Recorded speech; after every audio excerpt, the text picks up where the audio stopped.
دنیا میں لاکھوں خوبصورت انسان پیدا ہوئے، لیکن اللہ تعالیٰ نے اپنے محبوب حضرت محمد صلی اللہ علیہ وآلہ وسلم کو ایسی خوبصورتی، ایسی خوشبو اور ایسی برکت عطا فرمائی کہ صحابہ کرام ساری زندگی اس کا تذکرہ بہت محبت سے، احترام سے کرتے رہے۔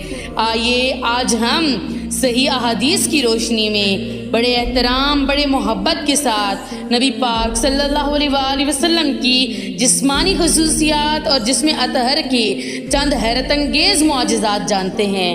نبی پاک صلی اللہ علیہ وآلہ وسلم کی خوشبو، حضرت انس بن مالک فرماتے ہیں کہ میں نے کبھی مشک اور عنبر کی ایسی خوشبو نہیں سونگھی جو رسول اللہ کے جسم مبارک کی خوشبو سے زیادہ عمدہ ہو۔ صحیح مسلم۔ ذرا غور کیجئے، آپ صلی اللہ علیہ وآلہ وسلم اگر کسی راستے سے گزر جاتے تو صحابہ کرام صرف خوشبو سے پہچان لیتے کہ ابھی رسول اللہ صلی اللہ علیہ وآلہ وسلم یہاں سے گزرے ہیں۔ یہ خوشبو کسی عطر کی نہیں تھی، بلکہ اللہ تعالیٰ کی عطا کردہ ایک خاص نعمت تھی۔ پسینہ بھی خوشبو تھا۔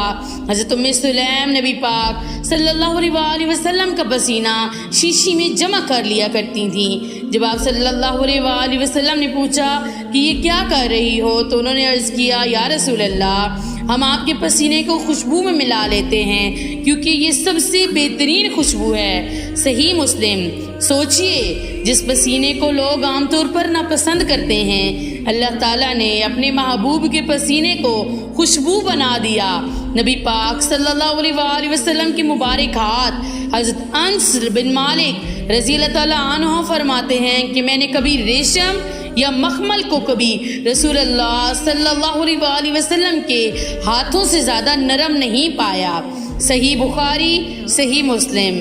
آپ صلی اللہ علیہ وآلہ وسلم کے مبارک ہاتھ نہایت نرم، خوبصورت اور بابرکت تھے۔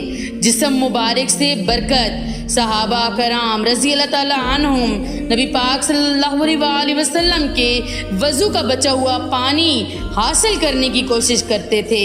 کوئی اسے اپنے چہرے پر ملتا، کوئی اپنے جسم پر، کیونکہ وہ جانتے تھے کہ اللہ تعالیٰ نے اپنے نبی کے جسم اطہر میں برکت رکھی ہے۔ صحیح بخاری۔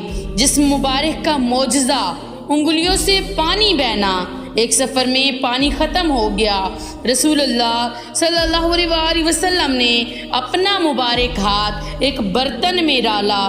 حضرت انس فرماتے ہیں کہ میں نے دیکھا کہ آپ صلی اللہ علیہ وآلہ وسلم کی انگلیوں کے درمیان سے پانی چشمے کی طرح بہنے لگا، یہاں تک کہ تمام صحابہ نے وضو بھی کیا اور پی بھی